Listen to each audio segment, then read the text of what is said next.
Mohon perhatian, acara akan segera dimulai.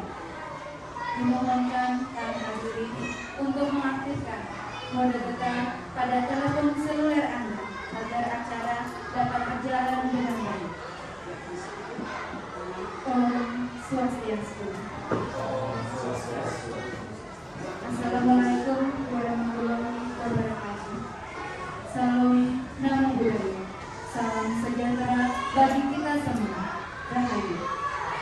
Yang terhormat Kepala SD Negeri 27 Pamajukan dan yang kami hormati Bapak Ibu Guru SD Negeri 27 Pamajukan.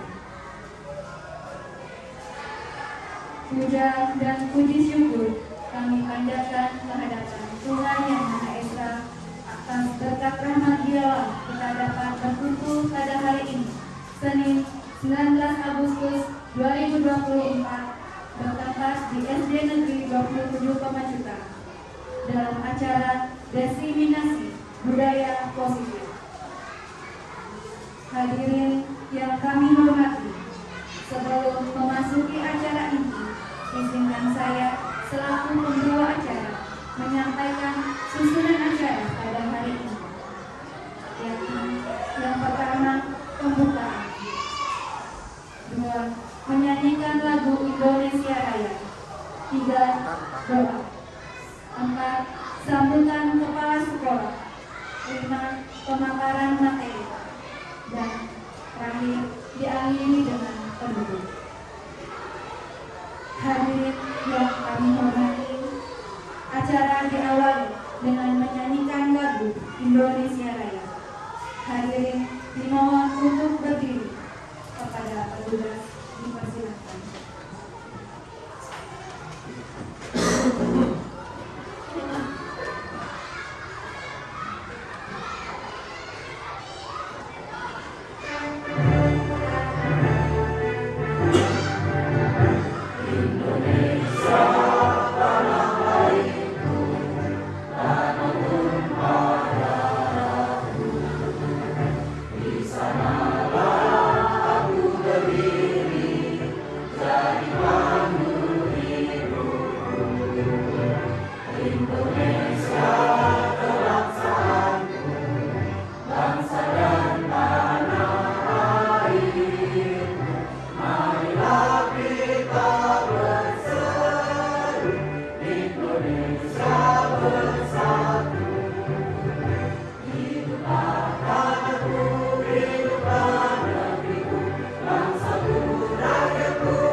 Hadirin dimohon untuk tetap berdiri karena acara akan dilanjutkan dengan doa.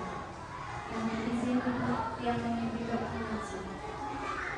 Baik teman-teman, untuk mengawali kegiatan kita hari ini, kita berdoa menurut kepercayaan kita masing-masing agar acara hari ini berjalan dengan lancar. Berdoa dulu.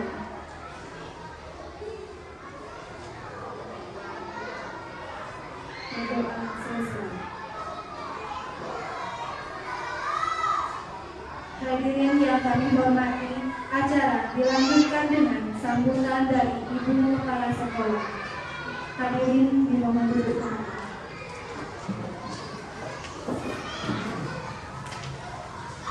Ada Ibu.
akan menjadi motivasi kita untuk kedepannya lebih baik. Yang jelas namanya positif pasti lebih baik. Nah, semoga di samping itu Bapak Ibu yang ada di sini untuk tahun depan bisa mengikuti CGP seperti teman-teman yang lain. Ya, Ibu minta tolong kegiatan hari ini ikuti sampai selesai. Apa yang dipaparkan, apa yang disampaikan, tolong ikut responnya. Ya, semoga CGP kali ini lebih maju, lebih aktif, lebih inovatif, lebih kreatif. Ya, yang jelas kolaborasi dengan Bapak Ibu sekolah lainnya, ibu lainnya. Itu aja yang perlu saya sampaikan. Saya tutup dengan para Santi. Om Santi Santi Santi. Wassalamualaikum warahmatullahi wabarakatuh. Lupa belum dibuka ya. Iya. Nah, kegiatan diseminasi penerapan budaya positif di SD Negeri 27 Pemecutan hari ini Senin tanggal 19 Agustus 2024 Ibu buka resmi. Tok tok tok. Kembali ke pembawa acara. Silakan.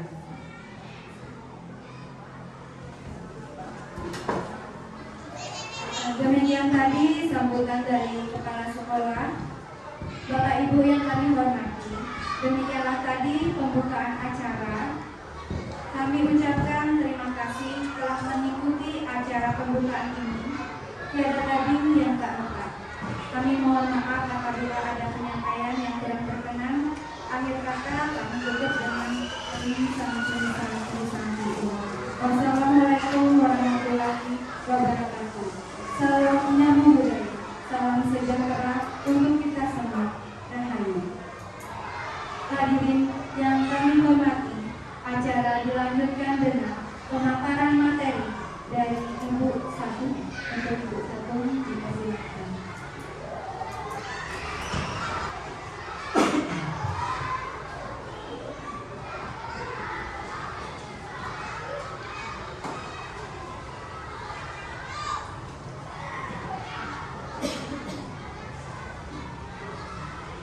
Selamat siang Bapak Ibu SD Negeri 27 Pemecutan. Sebelumnya yang ucapkan pada dari rumah Om Swastiastu. Assalamualaikum warahmatullahi wabarakatuh. Salam sejahtera untuk kita semua. Baik Bapak Ibu, ada kegiatan pada hari ini izin saya Sabu akan melakukan kegiatan untuk diseminasi penerapan budaya positif di SD Negeri 27 Pemecutan.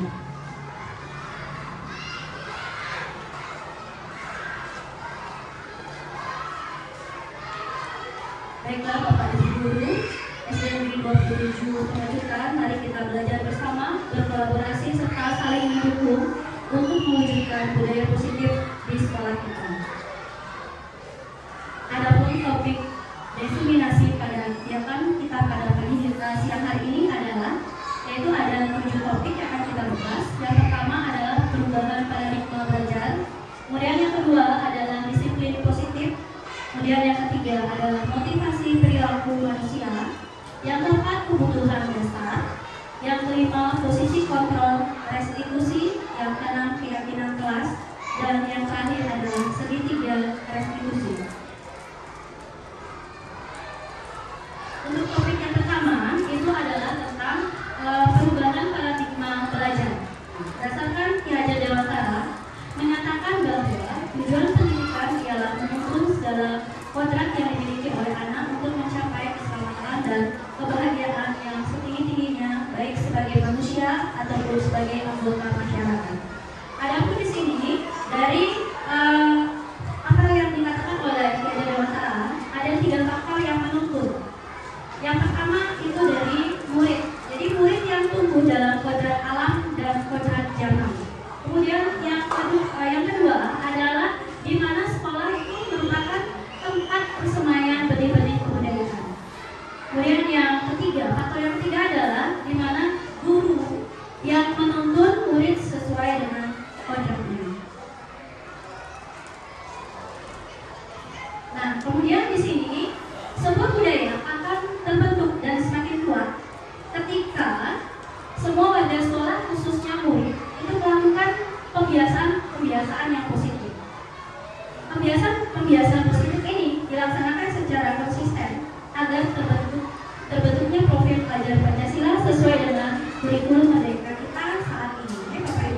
menurut Bapak Ibu. Oke, siapa yang bisa? Oke, silakan Pak Lurah.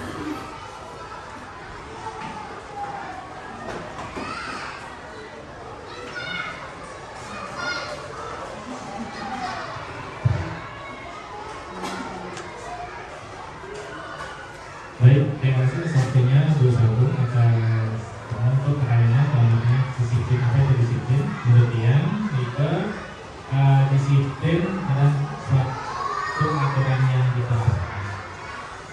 Aturan yang diterapkan. Oke, baik. Terima kasih Pak Murad tadi atas pendapatnya tentang makna disiplin. Ya, mungkin ada satu lagi dari Bapak Ibu untuk menjelaskan tentang makna dari disiplin yang Bapak Ibu ketahui. Ya, silakan Miss Eva.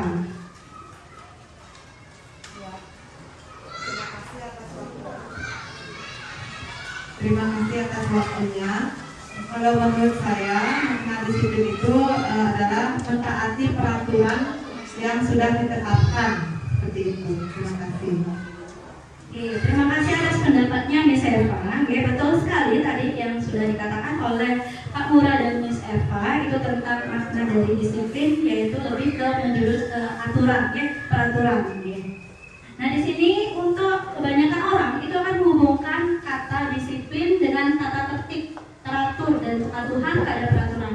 Nah, dalam kebudayaan kita, jadi kata disiplin itu dimaknai menjadi sesuatu yang dilakukan seseorang pada orang lain untuk mendapatkan kepatuhan. Kita cenderung itu menghubungkan kata disiplin dengan ketidaknyamanan. Okay? Jadi untuk melakukan kedisiplinan itu kita merasa untuk melakukannya itu seperti terpaksa, begitu, ya? Tidak nyamanan di situ. Nah, kemudian padahal seseorang memiliki disiplin diri itu berarti mereka bisa bertanggung jawab terhadap apa yang dilakukannya karena mendasarkan tindakan mereka pada nilai-nilai kebajikan universal atau norma yang dianggap positif. Kemudian untuk menciptakan disiplin positif tentunya bukan lagi menggunakan hukuman, melainkan dengan kebiasaan-kebiasaan positif yang murid yakini tentang nilai kebajikan. Ya. Nah, ini seperti yang katakan tadi, jadi untuk menerapkan disiplin positif itu kita harus menerapkan nilai-nilai kebajikan. Ya. Niki ada beberapa contoh untuk nilai-nilai kebajikan yang disepakati bersama, terlepas dari suku, bangsa, agama, bahasa maupun latar belakangnya. Nah, di sini contoh nilai kebajikan institusi atau organisasi. Yang pertama itu adalah profil pelajar Pancasila. Jadi seperti yang kita sudah terapkan selama ini, yaitu menggunakan kurikulum merdeka, itu lebih ke menerapkan profil pelajar Pancasila, yaitu beriman dan bertakwa pada Tuhan Yang Maha Esa dan berakhlak mulia, kemudian berkebinekaan global, gotong royong, mandiri, kreatif, dan bernalar kritis. Kemudian nilai kebajikan yang lainnya itu berdasarkan Ibu Primary Years Program PYP, itu di dalamnya nilai-nilai kebajikan yang ada dalamnya adalah seperti toleransi, kemudian ada rasa hormat, ada integritas, mandiri, menghargai, antusias, kemudian ada empati, keingintahuan, kreativitas, kemudian ada kerjasama, percaya diri, dan komitmen. Ya. Kemudian selanjutnya di sini berdasarkan keterampilan hidup atau life skill. Jadi nilai-nilai kewajiban yang bisa diterapkan dalam disiplin positif adalah dapat dipercaya, kemudian lurus hati, pendengar yang aktif, tidak merendahkan orang lain, dan memberikan yang terbaik dari diri. Nah, inilah nilai-nilai kewajiban yang mendukung budaya positif kita, yaitu disiplin positifnya. Nah, kemudian di sini dari nilai-nilai kebajikan yang tadi sudah disebutkan, maka tugas kita sebagai seorang guru itu adalah menciptakan murid-murid yang memiliki disiplin diri sehingga mereka bisa berperilaku sesuai dengan nilai-nilai kebajikan. Ya, kita lanjutkan. Nah, kemudian di sini ada pertanyaan, mari kita tanya bagaimana kita berperilaku. Mengapa kita melakukan segala sesuatu itu? Kemudian apakah kita melakukan sesuatu karena adanya dorongan dari lingkungan? Kemudian atau ada dorongan yang lainnya untuk menerapkan disiplin tersebut? Jadi kita tanyakan pada diri sendiri. Oke, lanjut. Nah, jadi karena kita menanyakan pada diri kita sendiri, menanyakan sesuatu pada diri kita sendiri, kenapa sih kita melakukan itu? Kenapa sih melakukan sesuatu itu? Apakah ada pengaruh dari lingkungan, begitu ya? Jadi terkadang kita melakukan sesuatu karena kita menghindari rasa sakit kita, ya, atau ketidaknyamanan. Terkadang kita juga melakukan sesuatu itu mendapatkan apa yang kita mau. Bapak Ibu nggak salah tidak seperti itu. Kalau kita tuh melakukan sesuatu, ada sesuatu yang akan kita sebagai motivasi untuk yang kita dapatkan. Benar nggak kayak gitu? Kemudian jika boleh saya tahu apa alasan Bapak Ibu hadir ke sekolah tepat waktu. Nah, ini contohnya ya. Jadi apa alasan Bapak Ibu hadir ke sekolah tepat waktu? Apakah ada pengaruh dari lingkungan? Kemudian Bapak Ibu merasa keterpaksaan atau bagaimana ada pengaruh dari lingkungan? Nah, ini salah satu contoh pertanyaan yang biasanya terlihat sepele, cuman kita harus melakukannya, begitu. Ada alasan tertentunya. Mungkin ada dari Bapak Ibu yang mau menjawab ini alasannya Bapak Ibu hadir di sekolah tepat waktu itu, mungkin ada alasannya. Ada yang mau? Mungkin ya, silakan Ibu Lodi. Baik, terima kasih. Jadi mungkin kalau menurut saya alasan kita hadir tepat waktu, kita harus memberikan contoh kepada anak didik kita. Jadi seperti nama kita adalah guru yang patut digugu dan ditiru, jadi kita harus memberi contoh untuk hadir tepat waktu sebelum kita memulai pembelajaran. Terima kasih. Terima kasih untuk Ibu Lodi. Nah, betul sekali. Jadi itu salah satu alasan kita kan hadir tepat waktu. Tentu saja kita harus menjadi teladan bagi siswa kita. Nah, jadi jawaban-jawaban untuk menjawab pertanyaan yang tadi sebagai salah satu contohnya itu itu jawabannya Ibu Lode sudah jabarkan. Itu merupakan salah satu motivasi internal, di mana beberapa alasan-alasan yang biasanya diberikan itu ada beberapa faktor, yaitu bisa dari motivasi eksternal dan motivasi internal. Nah, ini beberapa alasannya, yaitu dari pertanyaan tadi, apakah karena takut ditegur oleh atasan, menghindari ketidaknyamanan dan hukuman, gitu. Kemudian apakah ingin mendapat pujian? Nah, itu kemudian mendapatkan imbalan atau penghargaan dari orang lain. Kemudian apakah ingin menghargai diri sendiri dan menjadi teladan bagi murid-murid, menghargai nilai-nilai kebajikan diri sendiri seperti yang Ibu Lodi katakan tadi, itu merupakan motivasi internal. Kita lanjutkan. Nah, jadi motivasi perilaku manusia ini menurut Dean Goosen dalam bukunya yaitu Restructuring School Discipline menyatakan ada 3 motivasi perilaku manusia, yaitu yang pertama untuk menghindari ketidaknyamanan atau hukuman, kemudian untuk mendapatkan imbalan atau penghargaan dari orang lain, kemudian untuk menjadi orang yang mereka inginkan dan menghargai diri sendiri dengan nilai-nilai yang mereka percayai. Kemudian, nah jadi di sini tugas kita yaitu sebagai guru yaitu adalah menciptakan murid-murid yang memiliki motivasi internal, gitu Nah, kemudian murid akan berperilaku sesuai dengan nilai-nilai kebajikan karena keinginannya sendiri. Murid akan datang ke sekolah tepat waktu karena ingin menghargai dirinya sendiri, bukan karena takut akan peraturan dan hukuman atau ingin mendapat pujian. Begitu Bapak Ibu. Kemudian kita lanjutkan Nah, di sini ada motivasi perilaku manusia, ya. Lalu bagaimana jika murid datang ke sekolah tidak tepat waktu? Begitu, ya. Apakah kita akan melakukan sebagai hukuman atau kita akan konsekuensi atau restitusi, ya? Untuk sebelum kita lanjut ini ke menjawab dari tentang hukuman, konsekuensi atau restitusi untuk penanganan murid yang datang ke sekolah kita tepat waktu, bagaimana kalau kita melakukan ice breaking dulu Bapak Ibu, ya, biar lebih semangat. Nah ini ya, biar tidak mengantuk. Oke. Baik.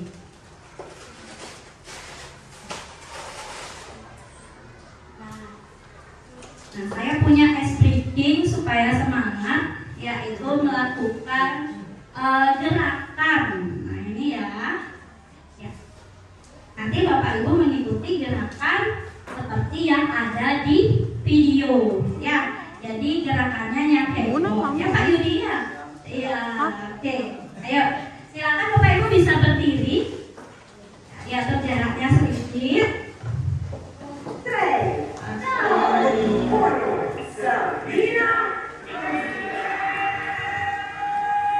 Yang semangat ya Bapak Ibu, ya.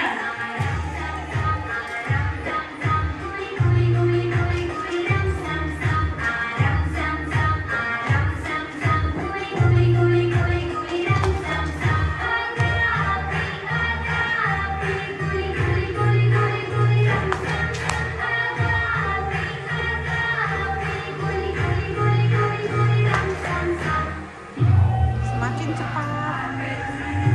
Nah, sekarang lebih cepat ya Bapak Ibu, ya.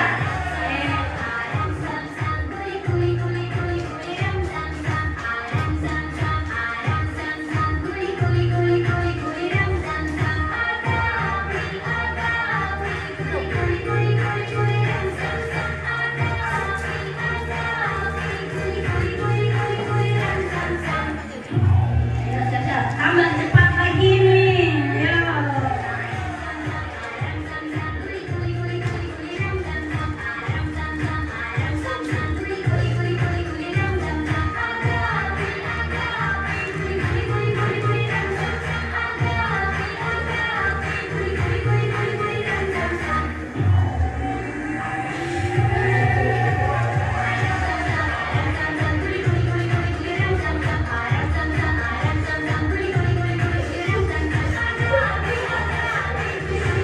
Udah mulai kacau.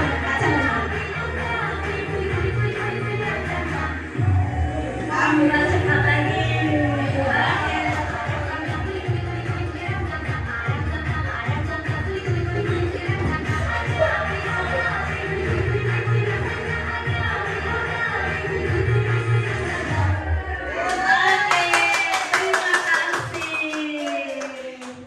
Oke, baik. Silakan duduk kembali Bapak Ibu. Langsung ngos-ngosan, ya. Oke.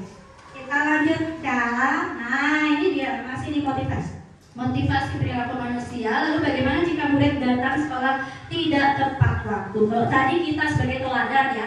Sekarang gimana sih kalau murid itu datang tidak tepat waktu? Nah, jadi apa yang Bapak Ibu lakukan di sini? Apakah menghukum? Kemudian apa yang diterapkan? Apakah dalam bentuk konsekuensi atau dia restitusi? Mungkin dari 3 kata-kata sebagai salah satu yang Bapak Ibu lakukan. Nanti ada yang mana kira-kira yang Bapak Ibu baru-baru ketahui? Kalau hukuman gimana? Sudah, ya. Kemudian kalau konsekuensi sudah. Kemudian restitusi belum, ya. Nah, jadi kita nah ini untuk restitusi, ya. Mungkin sebenarnya Bapak Ibu sudah menerapkan, tetapi kita hanya saja belum tahu pengelompokannya saja, begitu. Jadi untuk restitusi itu sendiri adalah proses menciptakan kondisi bagi murid untuk memperbaiki kesalahan mereka, sehingga mereka bisa kembali pada kelompok mereka dengan karakter yang lebih kuat. Kemudian restitusi juga merupakan proses kolaboratif yang mengajarkan murid untuk mencari solusi untuk masalah mereka dan membantu murid berpikir tentang orang seperti apa yang mereka ingin menjadi sebagai tujuan mulia dan bagaimana mereka harus memperlakukan orang lain. Nah, ini menurut teori dari Goldstein ya. Kemudian, nah, di mana kita akan kita bisa lihat di sini adalah perbedaan dari hukuman, konsekuensi dan restitusi. Nah, jadi di mana untuk hukuman itu dikatakan sebagai identitas gagal, kemudian sedangkan konsekuensi dan restitusi itu merupakan identitas sukses. Di mana nanti kita akan diharapkan untuk penerapannya adalah pada konsekuensi dan restitusi. Kita lihat dulu perbedaannya nih Bapak Ibu. Jadi di sini untuk hukuman itu adalah sesuatu yang menyakitkan, jadi harus terjadi. Kalau misalkan kita melakukan hukuman, itu akan melukai perasaan siswa, begitu ya. Jadi siswa akan merasa tersakiti. Ya. Kemudian kalau konsekuensi itu sesuatu yang harus terjadi dan restitusi itu merupakan sebuah pilihan. Kemudian ada kalau di hukuman itu ada rasa ketidaknyamanan untuk siswa. Kemudian dalam jangka waktu yang panjang. Kemudian kalau konsekuensi itu jangka waktu yang pendek. Kemudian kalau restitusi itu menguatkan untuk siswa dalam jangka waktu yang panjang ya. Kemudian lanjut di sini. Nah, kalau kita penerapan hukuman itu dia siswa akan merasa seperti korban, itu mendapat ketidakadilan. Kemudian kalau konsekuensi dia murid atau anak itu dibuat tidak nyaman. Kalau restitusi itu mendapatkan, kita memberikan penguatan ya. Jadi siswa mendapatkan penguatan. Kemudian lanjut, kalau hukuman itu perilaku yang pasif atau agresif meningkat. Kemudian konsekuensi penguatan hanya bertahan dalam jangka waktu yang pendek. Kemudian restitusi itu akan menyelesaikan permasalahan, jadi masalah terpecahkannya ya. Kemudian untuk hukuman, sistem tidak akan berjalan bila murid tidak takut, gitu ya. Jadi kalau muridnya nggak takut, ya udah besok dia ngulang lagi, jadi seperti itu. Kemudian kalau konsekuensi itu memerlukan monitoring dan supervisi terus-menerus dari guru. Kemudian ada restitusi, murid belajar bertanggung jawab untuk perilakunya. Kemudian kalau hukuman dari segi nah ini keberlanjutan ya, jadi berlaku hanya pada sebuah institusi, tidak berlanjut pada kehidupan nyata. Kemudian kalau konsekuensi membantu penerapan mengikuti peraturan dalam masyarakat. Jika restitusi itu fokus pada pemecahan masalah dalam jangka waktu yang panjang. Nah, kemudian di sini ada beberapa kata-kata yang keluar kalau seorang guru itu memberikan hukuman. Ini misalnya contohnya peraturannya adalah begini, kamu harus begini, gitu ya. Kemudian kalau konsekuensi, kata-katanya apa peraturannya? Biasanya ditanyakan dulu, apa peraturannya? Mampukah kamu melakukannya? Nah, kemudian kita diucapkan dengan terima kasih, sudah lebih positif dia, ya. Kemudian lanjut kalau restitusi itu, nah ini kata-kata yang ditanyakan dalam penerapannya adalah apa yang kamu yakini, apa yang bisa kamu lakukan untuk memperbaiki masalah ini, ya. Kemudian yang terakhir adalah kalau hukuman itu anak-anak atau murid itu bisa membenci peraturan, itu ya. Kemudian kalau di konsekuensi anak-anak itu menghormati peraturan, sedangkan di restitusi anak-anak atau siswa itu menghormati dirinya dan orang lain, begitu ya. Nah, kemudian kita lanjutkan. Nah, ini masih di perbedaan hukuman dan konsekuensi dan restitusi. Kalau di hukuman siswa itu belajar menyembunyikan kesalahannya. Jadi dia ngelak gitu ya. Jadi membela diri itu ya ciri-cirinya dari hukuman.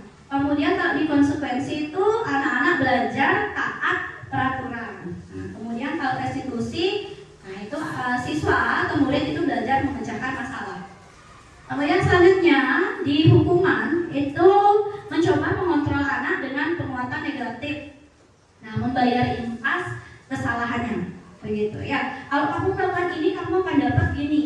Nah, itu contohnya. Kemudian kalau di konsekuensi itu mencoba mengontrol anak dengan penguatan positif.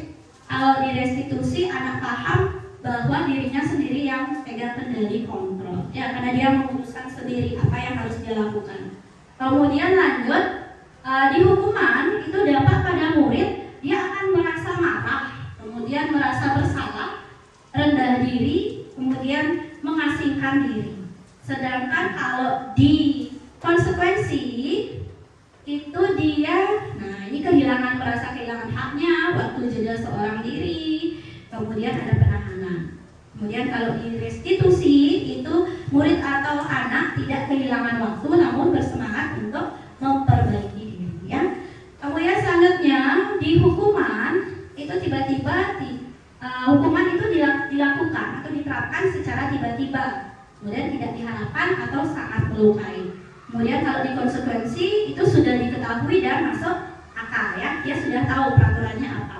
Kemudian kalau di restitusi itu berupa undangan untuk mengadakan restitusi. Biasanya ada pemanggilan, ya, pemanggilan menanyakan apa itu alasannya, kenapa kamu melakukan itu. Jadi seperti itu, ya.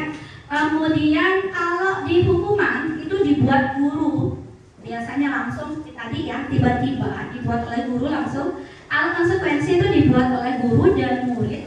Kemudian kalau restitusi dibuat oleh guru dan murid juga. Kemudian terakhir ini di hukuman dia kalau kita melakukan hukuman pada seorang atau siswa itu siswa akan merasa disakiti, ya. Jadi menyakitkan. Guru menjalankan konsekuensi dengan menyalahkan, mengkritik, menyindir dan merendahkan. Sedangkan kalau di konsekuensi dia membantu guru menyatakan peraturan, melakukan peringatan dan menerapkan konsekuensi. Yang terakhir di sini kalau di restitusi, nah kita di sini menguatkan, ya, guru menyebutkan keyakinan kelas, membimbing kerangka acuan berpikir restitusi murid dan anak. Nah inilah perbedaan dari hukuman, konsekuensi dan restitusi. Oke, kita lanjutkan. Nah, baik Bapak Ibu, setelah memahami tabel tadi, apa yang akan Ibu dan Bapak Guru lakukan jika menemukan murid yang berperilaku negatif? Begitu, ya. Jadi dari tiga tersebut, yang mana yang akan Ibu terapkan? Ya, apakah hukuman, apakah konsekuensi, atau restitusi? Nah, baik Bapak Ibu, di sini ada beberapa contoh yang kejadian-kejadian tindakan dari guru, ya. Kemudian di mana Bapak Ibu akan mengelompokkan dari tindakan guru ini apakah termasuk hukuman atau konsekuensi, begitu, ya. Nah, di mana Bapak Ibu tadi sudah ikut juga menyimak tentang tabel tadi, yaitu perbedaan dari hukuman dan konsekuensi. Baik, kita akan langsung saja dari tindakan guru. Tindakan guru yang pertama, ya, yaitu mencatat 100 kali di dalam buku kalimat. Nah, saya tidak akan terlambat lagi karena terlambat ke sekolah. Nah, kira-kira termasuk hukuman atau konsekuensi? Ayo. Termasuk hukuman. Oke. Saya simpan dulu jawabannya, ya. Berarti termasuk hukuman yang pertama. Kemudian ada tindakan yang kedua, yaitu lari mengelilingi lapangan basket 2 kali karena terlambat hadir ke sekolah. Bagaimana? Hukuman atau konsekuensi? Hukuman. Oke, kemudian tindakan yang ketiga, yaitu murid diminta untuk push up 15 kali karena tidak menggunakan masker ke sekolah. Hukuman atau konsekuensi? Hukuman. Kemudian lanjut, menggantikan kertas tugas teman yang telah dicoret-coret. Hukuman atau konsekuensi?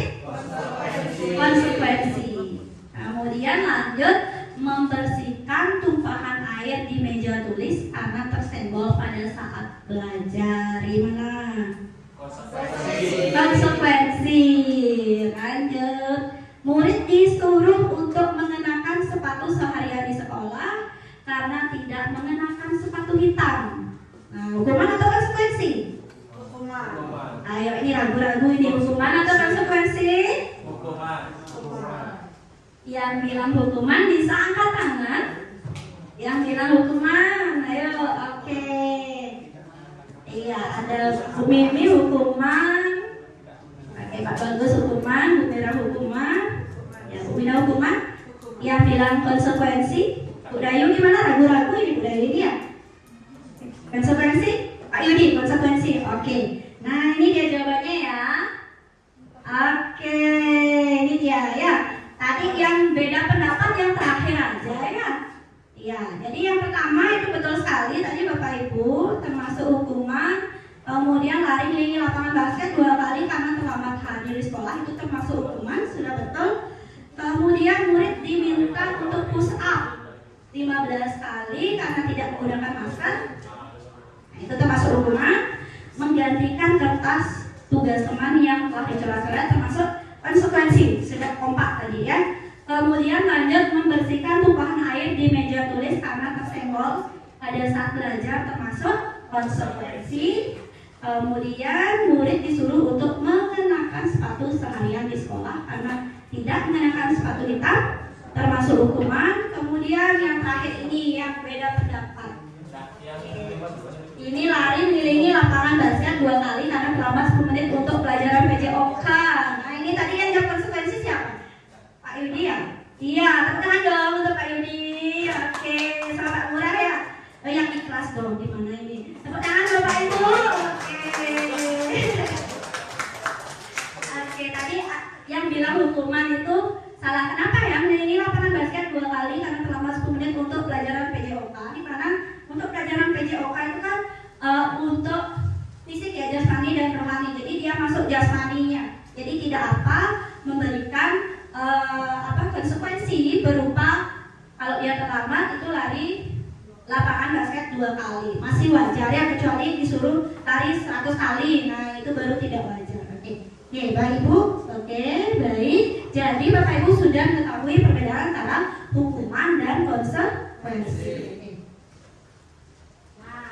Kemudian selanjutnya masih membahas tentang restitusi. Tadi sudah kita tahu perbedaan antara hukuman sama konsekuensi. Sekarang kita akan menjurus ke restitusi ya. Nah, jadi restitusi pemberian hukuman akan membentuk identitas gagal pada murid. Untuk membentuk identitas sukses pada murid, kita bisa melakukan konsekuensi atau restitusi. Jadi tidak disarankan untuk melakukan hukuman ya. Jadi restitusi adalah proses menciptakan kondisi bagi murid untuk memperbaiki kesalahan mereka sehingga mereka bisa kembali pada kelompok mereka dengan karakter yang lebih kuat. Nah, ini pendapat dari Gosen ya. Nah, jadi ini ada 9 ciri-ciri dari restitusi nanti yang akan sebagai acuan ya. Nomor 1 itu restitusi itu bukan untuk menebus kesalahan, namun untuk belajar dari kesalahan. Kemudian nomor 2 itu memperbaiki hubungan. Restitusi ini bisa untuk memperbaiki hubungan. Kemudian yang ketiga itu tawaran, bukan paksaan. Ingat ya, bukan paksaan. Jadi tawarkan dulu siswanya. Kemudian yang keempat adalah restitusi menuntun untuk melihat ke dalam diri. Yang kelima, restitusi mencari kebutuhan dasar yang mendasari tindakan. Kemudian restitusi diri adalah cara yang paling baik. Kemudian restitusi fokus pada karakter, bukan tindakan. Ya. Kemudian restitusi fokus pada solusi. Dan yang terakhir adalah restitusi mengembalikan murid yang berbuat salah pada kelompoknya, begitu. Oke, mari kita lanjutkan. Nah, jadi salah satu tadi ciri restitusi itu kan kebutuhan dasar. Dia memenuhi kebutuhan dasar dari siswa. Nah, di sini ada 5 kebutuhan dasar siswa. Yaitu yang pertama adalah kebutuhan bertahan hidup atau survival. Kemudian ada kasih sayang dan rasa diterima. Itu dia belonging. Nah, kemudian ada penguasaan, nah itu power. Kemudian ada kebebasan dan yang terakhir kesenangan. Nah, jadi kebutuhan bertahan hidup atau survival adalah kebutuhan yang bersifat fisiologis untuk bertahan hidup, misalkan kesehatan, rumah dan makanan. Kemudian yang kedua adalah ada kasih sayang dan rasa diterima. Nah, ini dia kebutuhan untuk diterima ya. Kemudian ada penguasaan, yaitu kebutuhan pengakuan atas kemampuan kemampuan. Kemudian yang keempat ada kebebasan, kebutuhan akan pilihan, dan yang terakhir itu kebutuhan untuk merasa senang. Ini ya. Kemudian lanjut. Nah, ini ada beberapa kasus ya Bapak Ibu. Jadi sebenarnya apa yang dilakukan mungkin yang dilakukan siswa itu karena dia kebutuhan dasar dari dirinya itu tidak terpenuhi. Jadi dia mungkin akan melakukan hal-hal yang negatif begitu. Oke. Nah, ini ada satu contoh. Yang akan berikan 2 contoh dia. Nah, di sini bisa Bapak Ibu baca juga, yaitu Bima, seorang anak TKB, selalu berlari keluar kelas menuju jalan raya di depan sekolahnya yang ramai dengan kendaraan. Tingkahnya membuat guru Bu Ani bingung dan seringkali lari mengejarnya. Ada beberapa kemungkinan jawaban yang diberikan Bimo. Identitas kebutuhan yang ingin dipenuhi oleh Bimo jika respon Bimo seperti di kolom. Nah, ini kolom bawahnya. Aku bosan belajar mewarnai terus di dalam kelas. Nah, dia lari-lari itu ke jalan raya. Nah, Bu Ani ini bingung, seringkali lari mengejarnya. Ternyata alasan yang diberikan oleh Bimo adalah aku bosan belajar mewarnai terus di dalam kelas. Kira-kira di sini dari apa yang dikatakan oleh Bimo, respon dari Bimo tersebut, apakah kebutuhan yang mana sih yang belum terpenuhi, yang ingin dipenuhi oleh si Bimo? Apakah penguasaan, apakah kesenangan, apakah cinta kasih sayang, dan kebebasan? Nah, menurut Bapak Ibu. Oke, mungkin ada yang mau mengutarakan pendapatnya? Ya, bisa dibaca dulu. Kira-kira yang mana sih kebutuhan dasar yang ingin didapatkan oleh Bimo?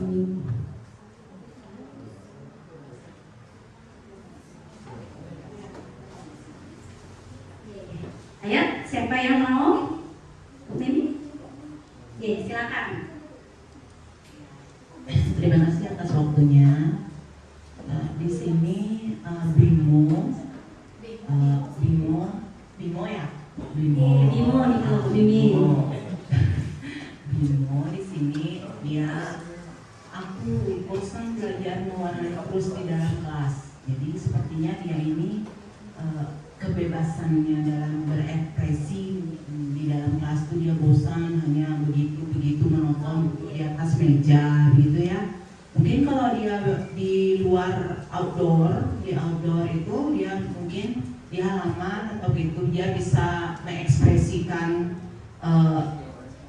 mengekspresikan dirinya atau imajinasinya ya dalam warna itu. Maka dari itulah dia merasa bosan mungkin karena terus di kelas jadi bosan itu saja. Itu saja gayanya. Mungkin kalau di luar dia bisa sambil duduk-duduk gitu sambil warna.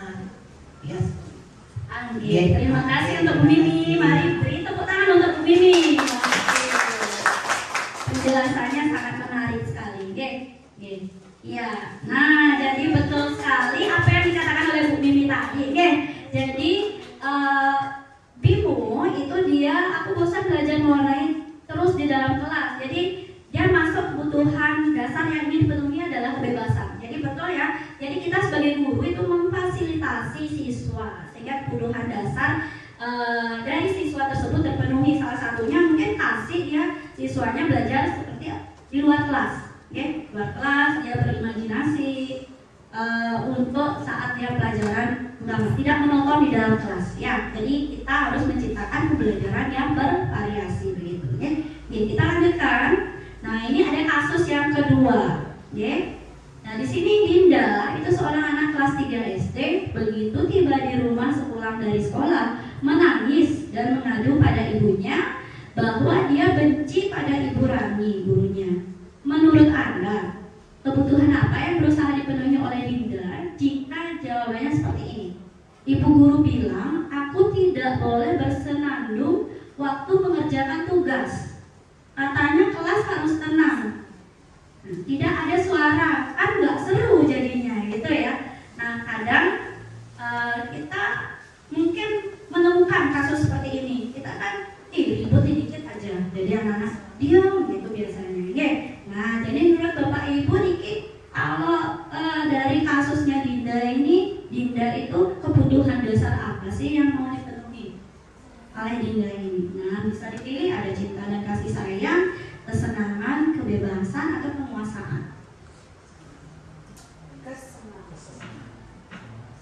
Oke, siapa yang mau ini memberikan jawabannya? Ayo.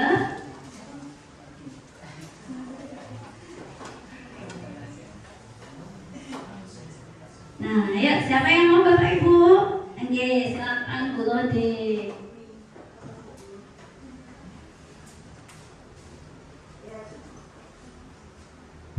Terima kasih waktunya. Jadi menurut saya di sini kebutuhan dasar yang ingin dipenuhi itu adalah kesenangan.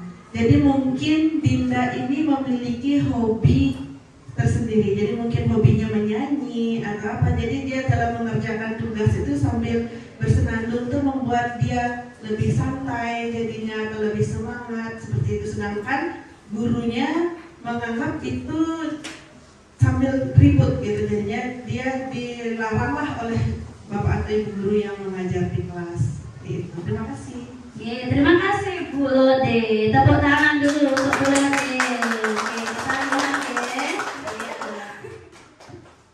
Iya, betul sekali ya, kesenangan. Ya, jadi di sini lagi-lagi kita sebagai guru itu harus mengetahui apa yang diinginkan oleh siswa ya. Tidak mungkin kita memaksakan. Jadi pembelajarannya harus seperti ini, harus fleksibel, harus sesuai dengan kebutuhan yang ingin dipenuhi oleh siswa. Begitu. Salah satunya adalah kesenangan. Mungkin diselipkan itu permainan-permainan dalam proses pembelajaran gitu supaya dia tidak bosan atau merasa tertekan seperti itu, ya.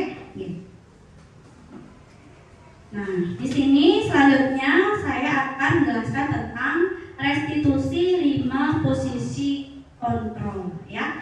Jadi ada 5 posisi kontrol dalam restitusi. Yang pertama adalah posisi kontrol sebagai penghukum, kemudian pembuat merasa bersalah, kemudian posisi kontrol sebagai teman, kemudian posisi kontrol pemantau dan sebagai manajer. Nah, untuk posisi kontrol penghukum itu dia seseorang penghukum bisa menggunakan hukuman fisik maupun verbal, ya. Kemudian yang kedua, pembuat merasa bersalah itu pada posisi ini biasanya guru akan bersuara lebih lembut ya. Kemudian kalau dalam posisi teman, guru pada posisi ini tidak akan menyakiti murid, namun akan tetap berupaya mengontrol murid, selalu persuasif. Kemudian kalau yang memantau berarti mengawasi, ya, berarti ini berkelanjutan ya. Kemudian pada saat kita mengawasi, kita bertanggung jawab atas perilaku orang-orang yang kita awasi. Biasanya tidak sekali prosesnya, jadi terus berkelanjutan ya kalau di pemantaunya. Nah, kemudian yang posisi yang kelima itu adalah manajer. Adalah posisi di mana guru berbuat sesuatu bersama dengan murid, mempersilakan murid mempertanggungjawabkan perilakunya, mendukung murid agar dapat menemukan solusi atas permasalahannya sendiri, ya. Nah, kemudian lanjut. Nah, ini dia untuk perbedaan antara 5 posisi kontrol secara spesifik, ya. Nah, kalau di posisi penghukum, nah ini dia di mana kalau di guru itu di penghukum biasanya guru berbuat apa yang guru perbuat. Biasanya guru itu menghardik ya, menunjuk-nunjuk, kemudian menyakiti, menyindir, itu dia yang guru perbuat. Kemudian kalau di posisi pembuat rasa bersalah, dia berceramah dan mengatakan seharusnya kalian begini, nah gitu ya. Nah, ibu kecewa sekali gitu ya. Kemudian kalau sebagai teman membuatkan alasan-alasan untuk muridnya, kalau sebagai pemantau menghitung dan mengukur, kemudian kalau sebagai manajer itu mengajukan pertanyaan-pertanyaan dulu, menanyakan apa sih alasannya, jadi seperti itu ya. Kemudian kalau sebagai penghukum juga guru berkata, kalau kamu tidak melakukannya awas ya, gitu ya. Kemudian rasakan, nah itu biasa kata-kata gurunya. Kemudian kalau pembuat rasa bersalah tadi, kamu seharusnya kamu sudah tahu, ibu lelah sekali mengatakannya, ibu stres gitu. Oke. Kemudian kalau sebagai teman, ayolah lakukan demi ibu, masa kamu tidak mau? Nah, ingat tidak, ibu pernah bantu kamu ya, jadi seperti itu. Kemudian kalau sebagai pemantau, itu apa peraturannya? Biasanya kan dia sudah tahu ya aturan sekolah, kita hanya mantau aja. dia mengikuti tindakan sesuai aturan, tidak begitu. Kemudian Pak sebagai manajer, apa yang kita yakini? Jadi kita menanyakan apa yang kita yakini, apa yang bisa kamu kerjakan untuk memperbaiki masalah ini. Jadi seperti itu. Kemudian kalau dari segi hasil, kalau penghukum hasilnya adalah siswa itu akan memberontak, kemudian menyalahkan orang lain, kemudian dia akan berbohong ya, mencari alasan-alasan lain untuk membela dirinya. Itu biasanya. Kemudian kalau pembuat rasa bersalah, hasil yang didapatkan adalah menyembunyikan, dia menyembunyikan ya siswanya, menyangka berbohong juga. Kemudian kalau teman itu ketergantungan ya, kemudian Pak pemantau menyesuaikan diri bila diawasi. Kalau diawasi aja dia taat gitu ya. Kemudian kalau manajer itu menguatkan pribadi. Kemudian, nah kalau kita kaitkan dengan dunia berkualitas, jadi di sini kalau sebagai penghukum, murid melakukan guru di luar dunia berkualitas. Kalau sebagai pembuat rasa bersalah, dia murid meletakkan guru di dalam dunia berkualitas. Kalau sebagai teman, guru meletakkan murid meletakkan guru sebagai orang yang sangat penting di dunia berkualitas. Kemudian kalau sebagai pemantau, murid meletakkan guru peraturan dan hukum di dunia berkualitas. Kalau di posisi manajer, murid meletakkan dirinya sebagai individu yang positif dalam dunia berkualitas. Nah, kemudian kalau kita dari segi siswanya ya, dari segi siswanya kalau sebagai posisi penghukum, jadi siswa akan berkata seperti ini, biarkan saja, nanti juga marah-marah lagi. Nah, jadi kayak gitu ya. Jadi kata-katanya, karena kita marah-marah, jadi ya udah kayak gitu jadinya muncul ya kata-kata dari siswanya. Kemudian kalau pembuat rasa bersalah, nah jadi kata-kata siswanya biasanya adalah maafkan saya Bu. Nah, jadi karena kita tadi berceramah gitu ya, kemudian mengatakan seharusnya kamu begini, Ibu kecewa, pasti dia maafkan saya Bu. Nah, jadi seperti itu. Kemudian kalau posisi sebagai teman, saya pikir Bapak Ibu teman saya ternyata begitu. Kemudian kalau sebagai pemantau, berapa banyak bintang yang saya harus peroleh, kemudian berapa halaman yang harus saya tulis. Nah, itu dia. Kemudian sebagai manajer, bagaimana caranya saya bisa memperbaiki keadaan. Kemudian apa dampak yang didapat murid, begitu ya, dari segi penghukum. Nah, jadi dampak pada murid kalau kita sebagai posisi penghukum itu adalah mengulangi kesalahan. Jadi mengulangi lagi kesalahannya, besoknya diulangi lagi ya. Kemudian kalau pembuat rasa bersalah, dia akan merasa rendah diri. Kemudian kalau teman lemah, tidak mandiri dan ketergantungan ya, karena dia posisinya tidak bisa mandiri, jadi kebalikannya itu ya. Kemudian sebagai pemantau menitik beratkan pada sanksi atau hadiah untuk dirinya. Jadi ada rewardnya di situ kalau sebagai pemantau. Kemudian sebagai manajer, nah ini dia dampaknya adalah mengevaluasi diri, bagaimana cara memperbaiki diri. Oke? Nah itulah dari 5 posisi kontrol yang lanjutkan. Nah kemudian dari 5 posisi kontrol tersebut, bagaimana posisi Bapak Ibu saat mengontrol kedisiplinan murid. Oke? Nah ini ada pernyataan-pernyataan dari 5 posisi kontrol tersebut. Pernyataan-pernyataan ini silakan Bapak Ibu coba posisi kontrolnya. Ibu sebagai Bapak Ibu sebagai apa sih kalau mengatakan pernyataan seperti ini? Yang pertama adalah saya kecewa sekali dengan kamu. Nah begitu. Oke. Dari 5 posisi kontrol itu apakah sebagai penghukum, apa sebagai pembuat rasa bersalah? Nah itu ya. Yang mana? Pembuat rasa bersalah. Oke. Ya, saya simpan dulu jawabannya. Kemudian yang kedua, kamu tidak pernah benar melakukannya. Apa? Penghukum. Penghukum? Ya, semua penghukum ya. Penghukum. Oke. Terus yang ketiga, ayolah lakukan demi ibu bapak. Ini apa? Teman. Ya, oke, teman. Kita simpan dulu. Kemudian yang keempat, apakah kamu mau mendapatkan stiker bintang hari ini?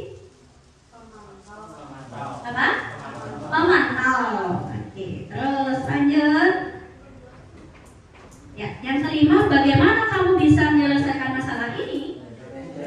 Manajer. Ya. Yang terakhir, kamu selalu yang paling terakhir. Kamu selalu yang paling terakhir. Gimana? Penghukum atau rasa bersalah? Penghukum. Penghukum. Ya, mari kita lihat. Ya, ini dia ya. Dari pernyataan yang pertama, saya kecewa sekali dengan kamu. Jadi posisi kontrolnya itu adalah untuk membuat rasa bersalah. Kemudian kamu tidak pernah benar melakukannya, itu seperti menghati ya. Jadi penghukum. Kemudian selanjutnya, ayolah lakukan demi ibu bapak, itu sebagai teman. Dan kemudian, apakah kamu mau mendapatkan stiker bintang hari ini? Nah, itu pemantau dari rewardnya ya. Kemudian bagaimana kamu bisa menyelesaikan masalah ini? Jadi menanyakan dulu ya. Jadi menanyakan mungkin apa yang bisa dilakukan dari diri anak itu sendiri ya. Itu manajer. Kemudian kamu selalu yang paling terakhir. Nah, itu penghukum. Oke, jadi penghukum yang terakhir itu, oke? Lanjut. Nah, jadi sebelum kita lanjut, kita akan ice breaking dulu ya. Nah, baik Bapak Ibu. Nah, oke. Sebelum kita lanjut ke segitiga restitusi supaya lebih semangat lagi dan konsentrasinya tetap terjaga, kita akan lakukan ice breaking lagi nih Bapak Ibu ya. Oke. Nah, di sini saya punya ice breaking itu adalah tebak warna. Ya, tebak warna konsentrasi ya. Jadi tebak warna aturannya adalah bisa dibaca ya. Tebak warna. Nanti langsung aja dijawab yang keras ya Bapak Ibu ya. Aturannya petunjuk bermain, sebutkan warna yang dilihat, bukan ditulis. Yang dilihat. Oke, siap ya? Oke. Yang dilihat bukan. Nah, ini kurang konsentrasi. Ini yang dilihat, yang dilihat. Hijau, betul ini. Putih, betul. Lanjut. Ini merah. Ini apa? Orange, yang dilihat, yang dilihat. Apa? Pink. Betul ini? Biru. Oke, yang dilihat bukan tulisannya. Mari kita coba lebih cepat. Ayo, ini Bunda Ayu ini gimana ini? Ayo, siap? Siap, oke.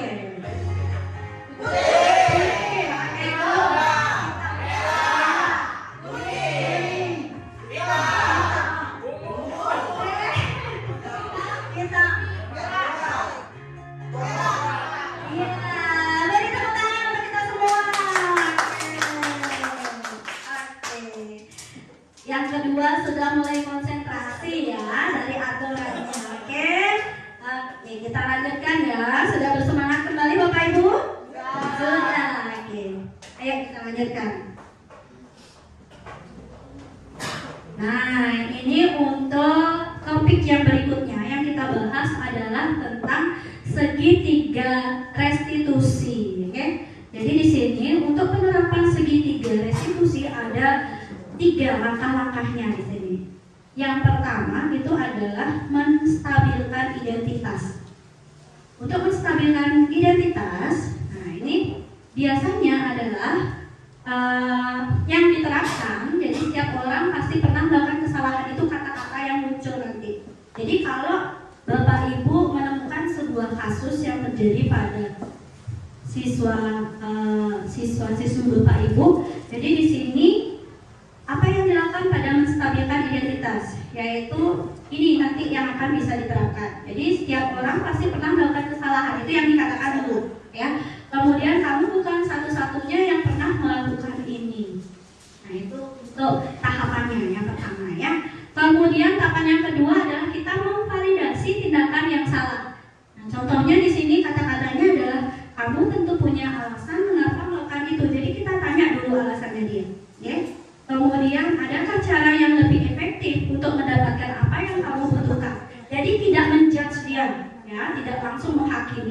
Kemudian yang terakhir adalah menanyakan keyakinan.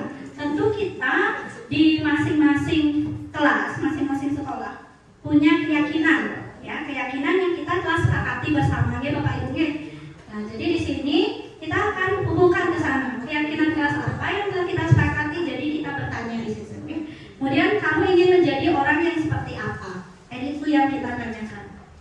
Nah, kemudian segitiga restitusi itu merupakan sebuah tahapan untuk memudahkan para guru dan orang tua dalam melakukan proses untuk menyiapkan anaknya untuk melakukan restitusi. Segitiga restitusi adalah suatu proses dialog yang dijalankan oleh guru atau orang tua agar dapat menghasilkan murid yang mandiri dan bertanggung jawab. Proses dialog digambarkan pada ketiga sisi pada segitiga restitusi yang tadi, ya, segitiga restitusi ada 3 langkahnya itu. Nah, yang pertama ini penjabarannya menstabilkan identitas untuk membuat anak yang merasa gagal karena berbuat salah menjadi positif terhadap dirinya. Guru berkata, jadi ini kata-kata yang bisa Bapak Ibu sampaikan, ya, jika menemukan ada masalah terhadap siswa. Yang pertama itu berbuat salah itu hal yang manusiawi, gitu ya. Kemudian tidak ada manusia yang sempurna. Bapak Ibu juga buat salah. Nah, Bapak Ibu juga pernah buat salah loh, gitu ya. Kemudian kita pasti bisa menyelesaikan permasalahan ini. Kemudian Bapak Ibu tidak tertarik untuk mencari tahu siapa yang benar, siapa yang salah. Bapak Ibu lebih tertarik untuk menyelesaikan masalah. Kemudian kalau kamu menyalahkan dirimu sendiri terus-menerus, apakah kamu bersikap baik pada dirimu sendiri? Nah, ini kata-kata yang bisa Bapak Ibu katakan pada siswa, ya. Ketimbang kalau Bapak Ibu langsung menghakimi siswa. Jadi langkah pertama yaitu menstabilkan identitas. Kemudian lanjut langkah yang kedua yaitu validasi tindakan yang salah. Jadi membantu murid mengenali basic need atau kebutuhan dasar yang ingin dipenuhi ketika melakukan kesalahan itu. Pada dasarnya setiap tindakan manusia tujuannya adalah memenuhi kebutuhan dasar. Apakah itu penguasaan, kebebasan, kasih sayang, dan rasa diterima, kesenangan atau bertahan hidup. Jadi guru berkata, jadi saat melakukan tindakan validasi tindakan yang salah, jadi pilihan-pilihan kata-kata yang bisa Ibu sampaikan adalah, yaitu yang pertama, kamu bisa saja kan melakukan hal yang lebih buruk, tapi kamu tidak melakukannya kan? Ya. Kemudian kamu pasti punya alasan mengapa melakukannya. Apa yang penting bagi kamu? Kemudian kamu boleh tetap berusaha menjaga sikap itu, tapi tambahkan sikap yang lain, yang baru. Kemudian maukah kamu belajar cara lain untuk mendapat yang kamu butuhkan tanpa harus memukul? Kemudian apakah kamu bisa melakukan dengan lebih baik besok lagi? Oke. Jadi yang kalau di validasi tindakan yang salah, biasanya kita sering terapkan menanyakan alasannya, menanyakan alasan kenapa siswa itu melakukan hal tersebut biasanya, ya. Oke. Kemudian, nah tindakan yang terakhir itu adalah menanyakan keyakinan. Setelah menanyakan contohnya alasan dari siswa tersebut mengapa melakukan hal seperti itu. Nah, jadi kita bisa lanjut ke proses menanyakan keyakinan. Jadi anak melihat kesalahannya dihubungkan dengan norma sosial dan nilai-nilai yang mendasari manusia berinteraksi dengan orang lain. Nah, jadi ini beberapa kata-kata yang bisa Ibu terapkan, ya, dalam proses menanyakan keyakinan. Yang pertama itu apa nilai yang kita percaya di kelas atau di sekolah kita. Kemudian nilai-nilai universal apa yang telah kita sepakati. Kelas yang ideal itu seperti apa sih? Nah, kemudian kamu ingin jadi anak seperti apa? Kemudian yang terakhir, apa yang kamu rasakan ketika kamu melakukan itu? Kamu menjadi orang yang seperti apa? Nah, biasanya di sini bisa juga menanyakan keyakinan yang telah disepakati supaya apa yang dia lakukan kembali kepada basicnya, ya. Jadi kesepakatan kita yang telah kita sepakati bersama. Jadi seperti itu. Nah, ini contoh penerapan segitiga restitusi yang telah saya terapkan, ya. Nah, ini contohnya adalah ada salah satu siswa Tiang yaitu Devan. Deva ini lupa, ya, mengerjakan tugas matematika.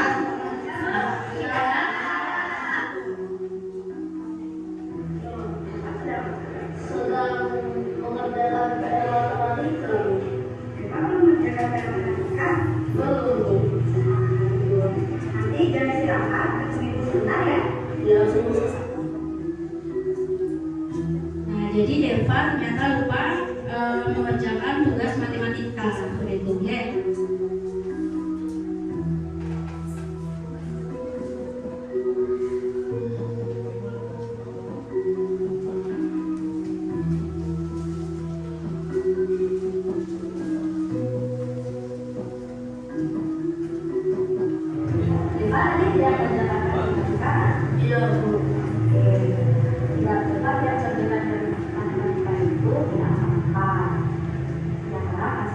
Di sini dia menerapkan restitusi, segitiga restitusi yang pertama itu adalah menstabilkan identitasnya, ya.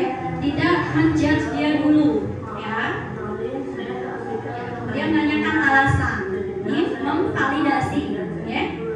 Jadi saya sudah mengerjakan PR matematika. Oh begitu, berarti kamu bermain game online hingga malam, kemudian tiduran dengan kelelahan, gitu ya? Ya, Bu. Berarti kita punya keyakinan kelas. Nah, untuk yang terakhir kita menanyakan keyakinan kelas kita, ya. Kamu apakah sudah dapat keyakinan kelas kita tidak?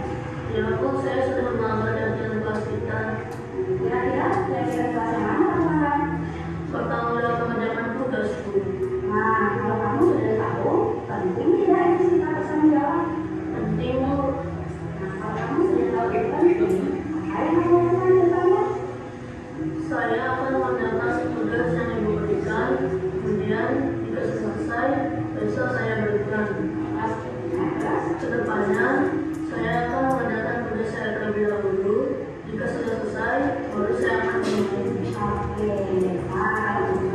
Nah, di sini selain menanyakan keyakinan, dia juga bisa menyelesaikan masalah ya dari dirinya sendiri sehingga dia bertanggung jawab atas apa yang dia lakukan, begitu. Nah itu dia penerapan segitiga restitusi yang dia lakukan. Bisa tepuk tangan dulu. Terima kasih. Kita lanjutkan.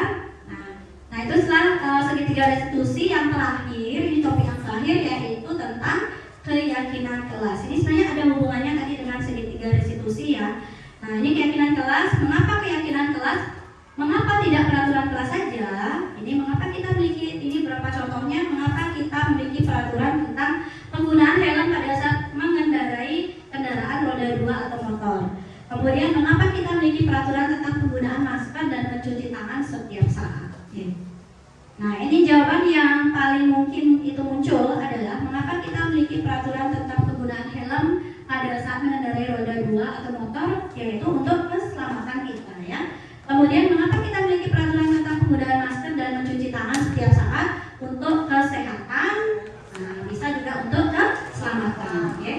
Nah kemudian ini nilai-nilai keselamatan atau kesehatan inilah yang kita sebut sebagai suatu keyakinan, yaitu nilai-nilai kebajikan universal yang disepakati secara tersirat dan tersurat lepas dari latar belakang suku, negara, bahasa maupun agama. Kegiatan-kegiatan apa saja yang bisa dilakukan agar dapat menentukan keyakinan suatu sekolah ataupun keyakinan kelas. Yang pertama adalah menciptakan program kebajikan.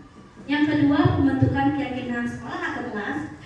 Nah, di sini keyakinan kelas bersifat lebih abstrak daripada peraturan yang lebih rinci dan konkret. Keyakinan kelas berupa pernyataan-pernyataan universal. Pernyataan keyakinan kelas senantiasa dibuat dalam bentuk positif. Keyakinan kelas sebenarnya tidak terlalu banyak sehingga mudah diingat dan dipahami oleh semua warga sekolah. Biasanya 5-6 ya. Kemudian ada keyakinan kelas baiknya sesuatu yang dapat diterapkan di lingkungan tersebut. Yang terakhir, semua warga kelas hendaknya ikut berkontribusi dalam pembuatan keyakinan kelas lewat kegiatan curah pendapat. Nah, bagaimana langkah-langkah dalam menyusun keyakinan kelas? Yang pertama itu guru mengajak murid ya, membayangkan kelas impiannya, kemudian menanyakan peraturan yang telah mereka ketahui. Kemudian langkah yang kedua, guru mempersilakan murid melakukan curah pendapat. Kemudian yang ketiga, mencatat masukan murid tentang keyakinan mereka dalam sebuah kertas, nanti bisa ditempelkan ya. Nah, biasanya bisa ditulis di sticky note juga bisa. Kemudian lanjut menyusun ya, susunan masukan-masukan tersebut dalam bentuk kalimat positif. Jadi dirubah. Misalkan datanglah ke sekolah tepat waktu, bukan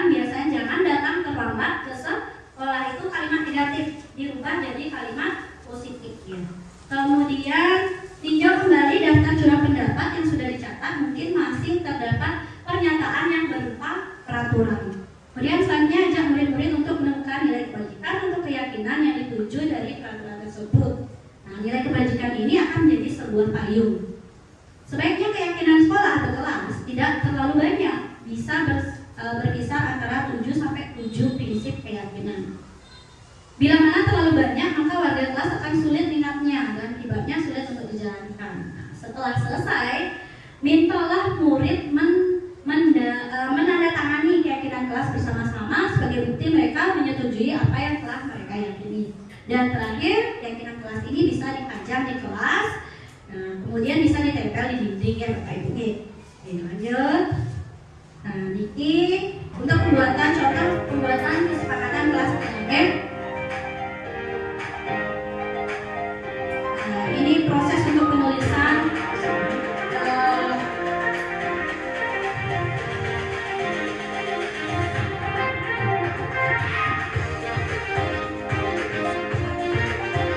ditempel, ditulis di sticky note, kemudian ditempel, kemudian mengelompokkan sesuai dengan nilai kebajikan.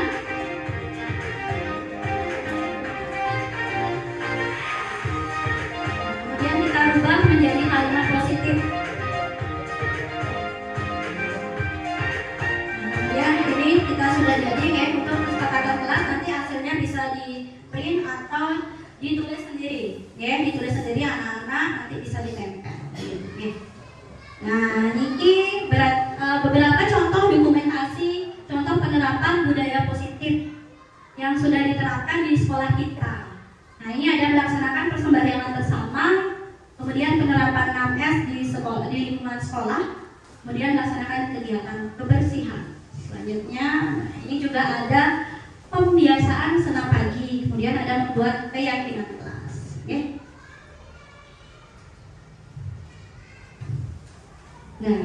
Nah, baik Bapak Ibu, materi kita topik sudah selesai, ya. Berarti sampai keyakinan kelas. Ya, sudah ya Bapak Ibu.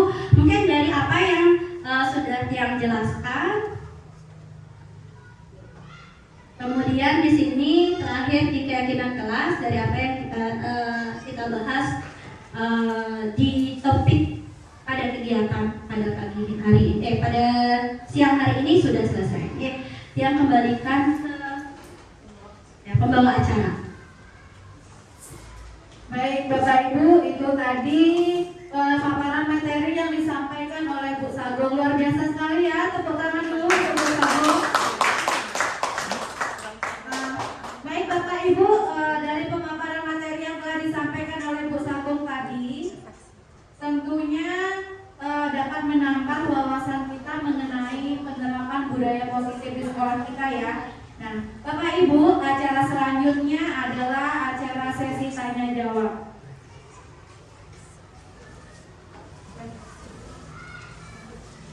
Untuk satu orang penanya saja, okay? Mungkin ada hal yang belum Bapak Ibu pahami, silakan Bapak Ibu boleh bertanya, okay? Satu orang penanya. Ayo Bapak Ibu, barangkali ada yang belum dipahami mengenai pemaparan materi yang tadi. Oke, Pak Ngurah.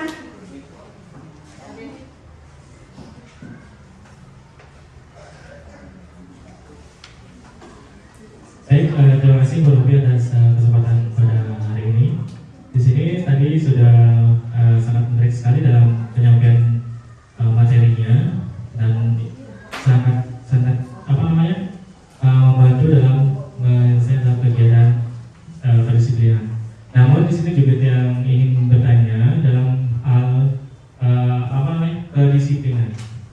Nah, untuk Bu Sagong, bagaimana tata cara menerapkan budaya positif dalam artian kedisiplinan, di mana kebanyakan sekarang anak-anak atau murid kita itu melakukan pelanggaran kedisiplinan walaupun sudah menetapkan istilahnya keyakinan kelas tersebut.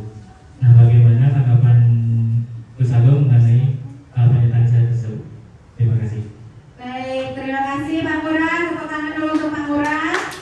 Baik, Bu Sagong, langsung ditanggapi.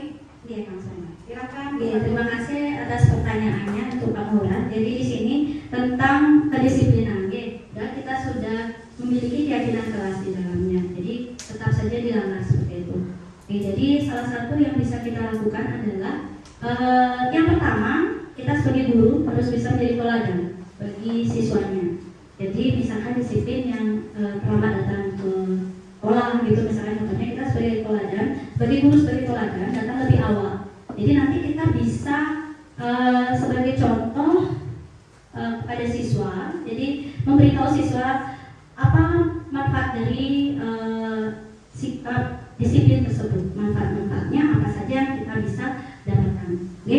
Kemudian kita tidak langsung menjudge dia, ya. Kita tentu saja tanyakan dulu alasan-alasannya apa saja sih yang menjadi alasan dia tidak melakukan tindakan disiplin tersebut. Mungkin ada faktor dari dalam atau dari luar. Seperti yang tadi mungkin ada faktor eksternal. Kemudian di sini kita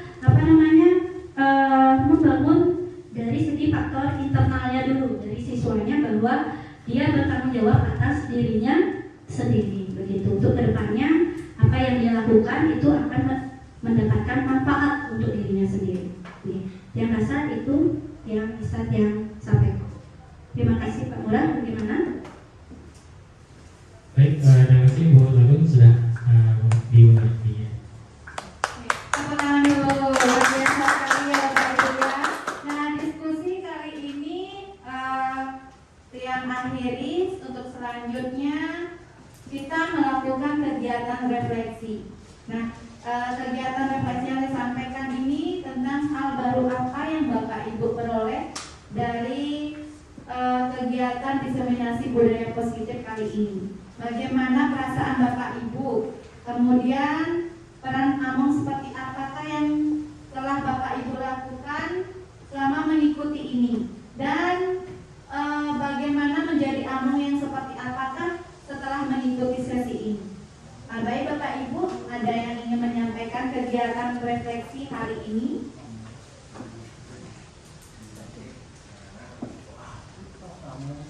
Ya, boleh, silakan.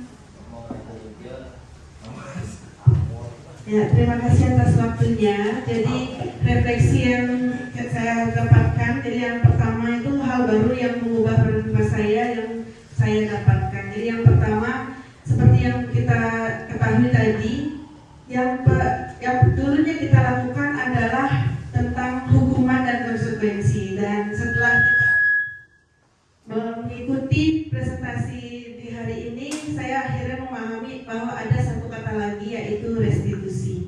Nah, terus perasaan yang muncul selama mengikuti sesi ini, saya merasa senang dapat mengetahui apa itu restitusi dan bagaimana cara penerapannya. Jadi peran saya sebagai Among seperti apakah yang akan saya lakukan selama mengikuti sesi ini. Setelah saya mengikuti, jadi nomor 3 itu saya telah lakukan selama mengikuti sesi, dan setelah itu saya akan mencoba menerapkan apa itu restitusi di pembelajaran berikutnya. Terima kasih. Baik, luar biasa sekali ya. Nah, Bapak Ibu, demikian tadi kegiatan diseminasi budaya positif hari ini. Semoga untuk kedepannya kita bisa menerapkan budaya positif di sekolah yang kita cintai ini. Akhir kata saya ucapkan Om Santi Santi Santi.